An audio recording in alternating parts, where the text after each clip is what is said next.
আজকে আমরা রাষ্ট্রীয় সংস্কার ৩১ দফা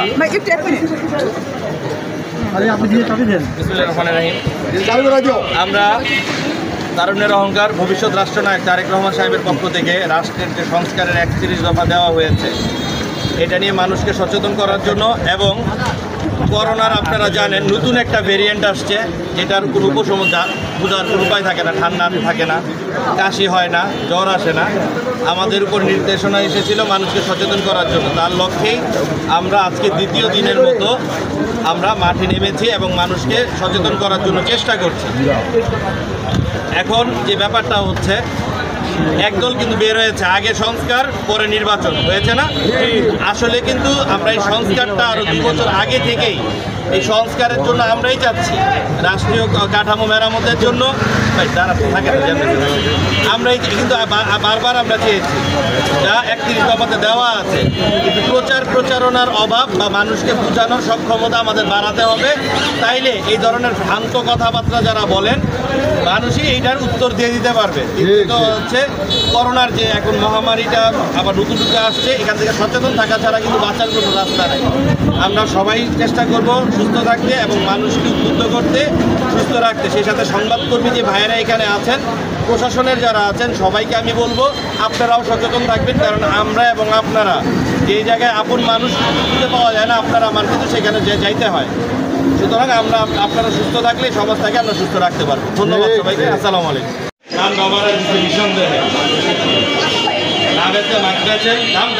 মানে আমাদের হচ্ছে কি এই সবসময় দাম বাড়াই দিই, স্যালাইন প্রয়োজন হলে স্যালাইনের দাম বাড়াই দিই, হাসপাতালের সঙ্গে ডাবের দাম বেশি থাকে, এইগুলা বললে আবার আমরা রাষ্ট্রের সংস্কার হচ্ছে ঠিক না। আগে নিজের নৈতিক চরিত্রটাও তো ঠিক করা লাগবে। আমরা যার জায়গা থেকে আপনি ন্যায্য মূল্যে বিক্রি করেন, এইটা মনে করেন মানুষ একটা সেবা দেওয়া হবে। আমার পক্ষ থেকে মার্ক দিতে হবে বেছেন না, আপনার একটা মার্ক দিয়ে গেলাম পরেন, আর যারা আসবে সবার মার্ক করার জন্য দুধ একটু করে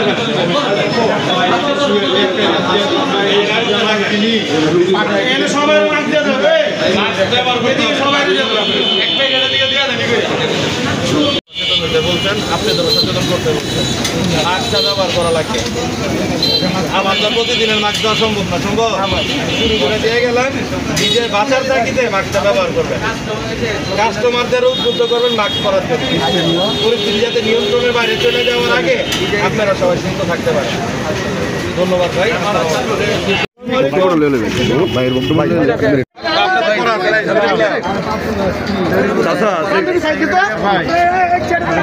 আমাদের রাজনীতিবিদদের পাশাপাশি জাতির দর্পণ যারা সংবাদকর্মী আছেন তাদেরও সাবধান থাকাটা জরুরি।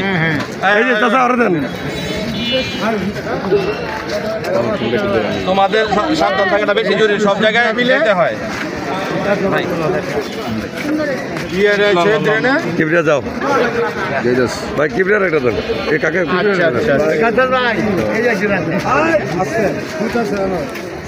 কারণ আপনারা না যেতে পারবেন না, যে নিজের আত্মীয় স্বজন যেখানে যায় না সেখানে সংবাদকর্মীদের যাওয়া লাগে। আপনারা চেষ্টা করবেন সাবধানে থাকতে। ধন্যবাদ। আসসালামু আলাইকুম। ভাই ভাই উনি বিএনপির লোক, উনি চাচা উনি দলের একনিষ্ঠ কর্মী।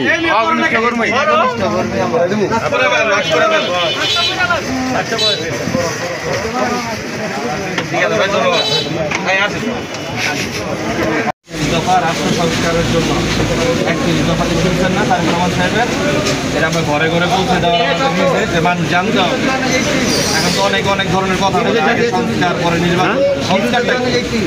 সংস্কার আমরা 2-3 বছর আগে থেকে আমরাই যাচ্ছি সবাই, সংস্কার সম্পর্কে আগে ধারণা থাকতে হবে। এই জন্য আমরা পৌঁছে দিলাম। আর দ্বিতীয় কথা হচ্ছে এই সচেতনতামূলক কিছু কথা লেখা আছে। এবার কিন্তু করোনার ভেরিয়েন্টটা ভালো না, কোনো উপশম পাওয়া যায় না। সচেতন থাকা ছাড়া ভাই বাঁচার কোনো উপায় নেই। আপনি যেহেতু উপার্জন করেন, আপনার সেফ থাকলে পরিবারটা শান্তিতে থাকবে। মাস্ক ব্যবহার করবেন। আমি একটা মাস্ক দিয়ে যাচ্ছি, বাকি মাস্কগুলো ব্যবহার করবেন। আর যে মাস্ক সুস্থ থাকতে হবে নাকি, মাস্কটা ব্যবহার করার চেষ্টা করেন আর লেখাগুলো পড়েন দয়া করে। আসসালাম। বাইকে থাকতে হবো না, বাইকে থাকতে হইলে মাস্ক ব্যবহার করা লাগবে।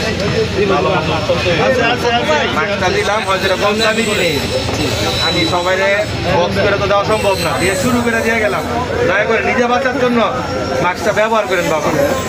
আর এখানে লেখাগুলো আছে, এটা কিন্তু শুধু এমনি লেখা নেই, একটু পড়ার চেষ্টা করেন বাসায়, ঠান্ডা না। যারাই দোকানে আসবে ভিবি করে বসায়েন না, ঠিক আছে? সবাই বলবেন মাস্ক ব্যবহার করতে। আর আমি আপনাদের সচেতন করলাম, আপনারা বাচ্চাদের সচেতন করলাম। কথা দিলেন তো? ধন্যবাদ।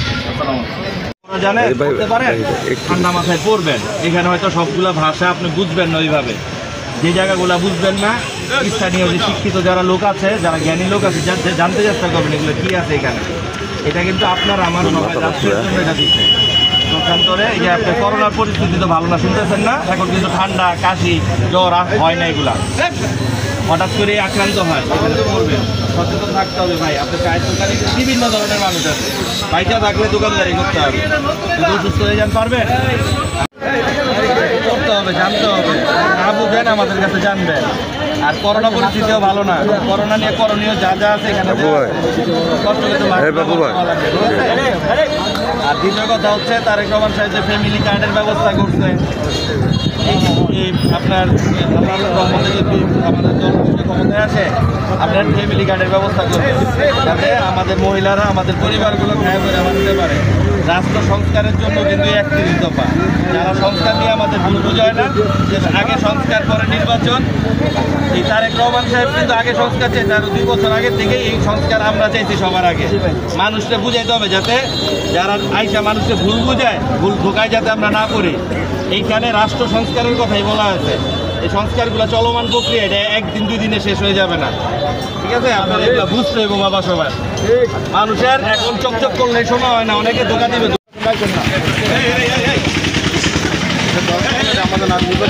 সাহেবের পক্ষ থেকে আসছে, তিনি সচেতন করার জন্য কিছু লেখা এখানে আছে, দয়া করে পড়বেন, মাস্ক ব্যবহার করবেন, হাত ধুয়ে ঠিক করে বাসায় ঢুকেন। ভাই শিশুদের জন্য হচ্ছে হ্যাঁ, মহিলাদের জন্য ফ্যামিলি কার্ড, দুটো দুই গুণ। মাস্কটা দিলাম, এটা কিন্তু দামি জিনিস না, বাইকটা থাকলে কাজ করতে পারবেন। 2 টাকা বেশির জন্য সিএনজিতে গাদাগাদি করে লোক নিয়েন না। তারেক রহমান সাহেব করোনা থেকে মুক্তির জন্য, সচেতন হওয়ার জন্য সাথে সাথে 31 দফা নিয়ে শুনছেন, 31 দফাটাও উল্টা পেজে দেওয়া আছে, পড়বেন, বুঝার চেষ্টা করবেন। যেটা না বুঝবেন, স্থানীয় শিক্ষিত কিছু নেতৃবৃন্দ আছে না, যারা লেখাপড়া জানে, তাদের কাছে জিজ্ঞেস করেন, ভাই এটা কি ওইটা কি। যদি এও না বুঝেন আমার কাছে আসবেন, আমি চেষ্টা করবো আপনাদের ব্রিফ করার জন্য। কিন্তু বুঝতে হবে, ঠিক আছে বাবা? কাগজটা দিলাম, রাইখা দিলেন, এটা যাতে না হয়। সচেতন থাকেন, বাইচা থাকলে কাজ করতে পারবেন।